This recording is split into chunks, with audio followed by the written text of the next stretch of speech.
Ito ang aking kwento. Makakapanood kayo ng masasaya, nagluluto, namamalengke, naggagala, nagro-road trip kung saan-saan. At ang pangarap ko, mabigyang saya ang aking pamilya at ang aking mga manonood. Kaya tara na mga kabiyahe. Alright, so yun mga kabiyahe at mga ka-soward, panibagong araw at panibagong vlog na naman tayo mga kabiyahe. Ang ingay!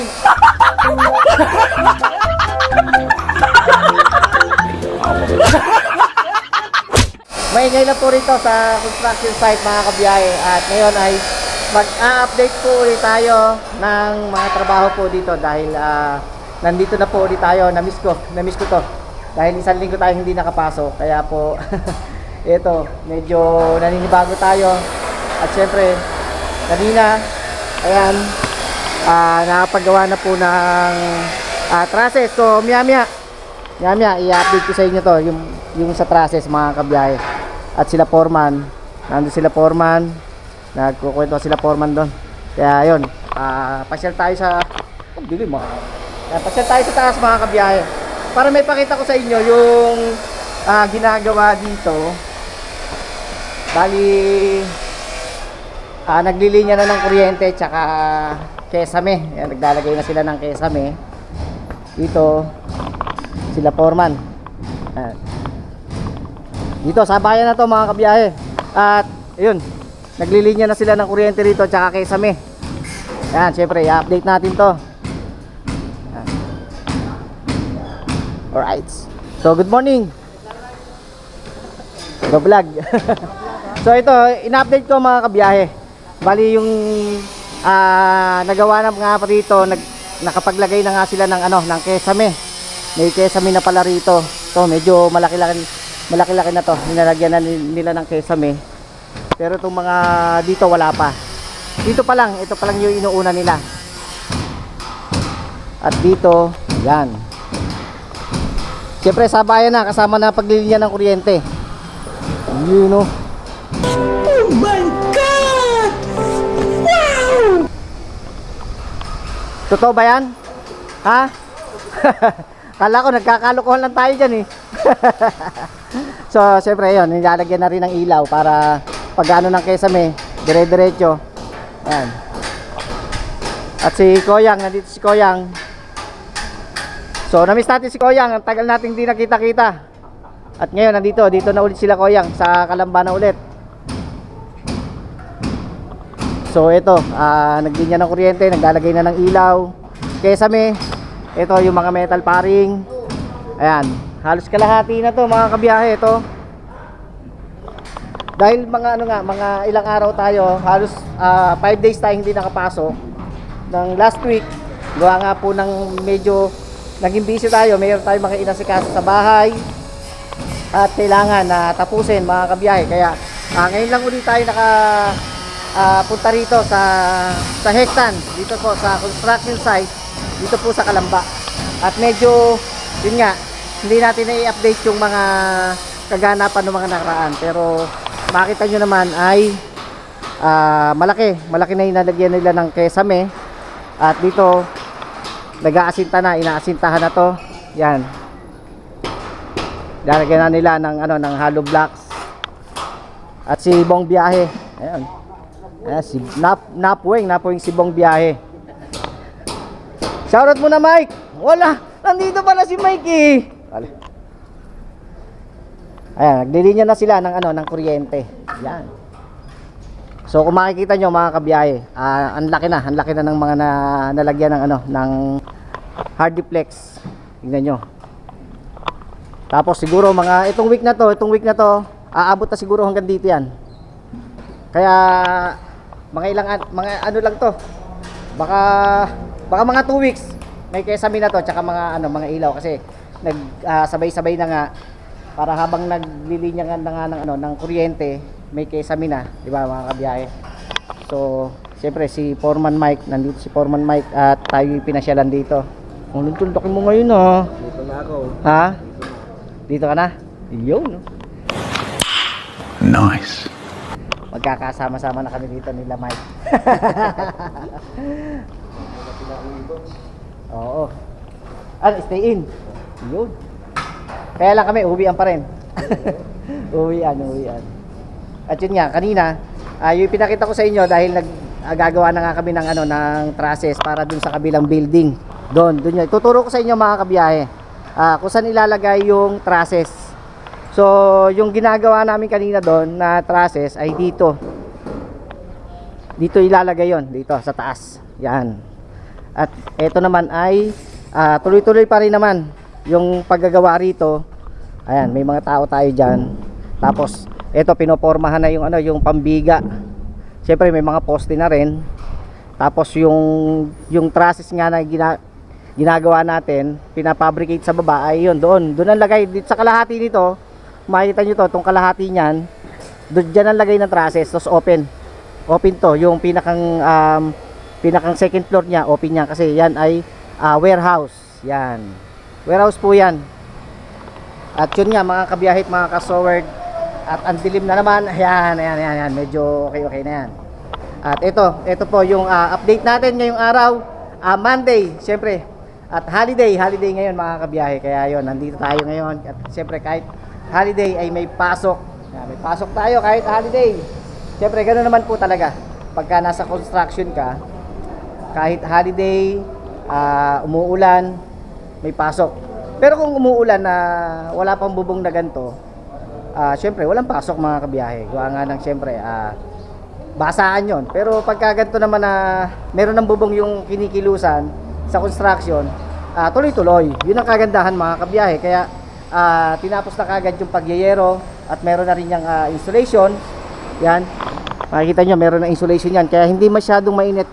Kaya kahit na ganyan kasanting ang init dito, yan, pagdating dito sa loob ay hindi po masyadong mainit kasi puno po yan ng insulation. At yun, inaasintahan na yon. Pagkatapos ng asinta niyan, syempre papalitadahan. Pagkatapos yan, mga bintana. Yan, kasunod na yan, bintana. Ayusin na yung mga bintana niyan mga kabiyahe. So, alright. So yun, update ko ulit kayo maya mga kabiyahe at mga kasoward. So maraming salamat syempre sa ating mga silent viewers.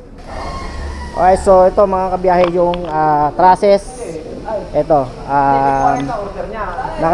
dalawang set na to mga kabiyahe. Ito yung sinasabi ko sa inyo kanina na ilalagay po doon sa doon sa kabilang building. Ayan, ipapakita ko ulit po sa inyo. Bali, ito nga po yung trusses na pinafabricate po namin dito sa baba, sa ilalim ng building. Yan. At dito po yung lagay. Yan, dito po. Yan, dyan sa taas. Yan, dyan po ang lagay po na itong trusses. At kanina, naglinis lang ako ng, ng plate. Kasi yung plate ay ito. Yan, dyan ang lagay ng plate. Yung nililinis ko kanina. Yan. At para paglalagay nga nitong angle bar, pantay siya, pantay. Yan. So, meron pang plate dito nakakatingin. Ito. Mamaya kakatingin na yan. Naubusan lang ng ng acetylene kasi gawa nga nung last week pa pala gamit itong acetylene. Pagdating nung deliver ng acetylene, kakatingin na to, tapos maglilinis ulit tayo ng ng mga plate para magamit kasi to 10 trusses po yung gagawin pa. So nakakaano pa lang po, dalawang set pa lang po kasi magkapatong po yon. Bali double lang gagawin. Kaya dito ay pinafabricate yung trusses. Yun po, para po doon sa kabilang building. At yung materialis naman po natin para po doon sa doon sa Kesame ay dito, marami pa naman. May mga metal paring. Ito, may metal paring, tapos yung mga angle bar natin meron pa. Ito, mga metal paring, halos kumpleto pa to. Hardiplex. To, okay. Madami pang hardiplex. Siyempre semento, marami pang semento. Yan. Kasi nakita nyo naman, di ba? Nag-aasinta sa taas. So ito, kailangan ng semento. Halos marami pa tayong semento diyan. Hardiplex, metal paring. Alright. So yun mga kabiyahe. At ito, i-update ko nga sa inyo yung ginagawa nga po namin dito dahil ngayon na po ulit ako nakapasok sa trabaho. Yung Kesame, hindi ko na i-vlog 'yon simula nga nung nung sinimulan yung ano, yung pagkakesame kasi wala ako. Diba nga lang, hindi tayo pumasok ng isang linggo. So, ang laki na ng ano, ang laki na ng mga nagawa nila. So, ngayon na natin na-vlog na naipakita ko sa inyo kung gaano kalaki na yung nalalagyan nila ng kesame dito po. At syempre, sa susunod na mga araw ay kung ano pa yung mga gagawin dito. At i-update ko po sa inyo yan mga kabiyahit, mga ka-sowards. A few moments later.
sumikat guys.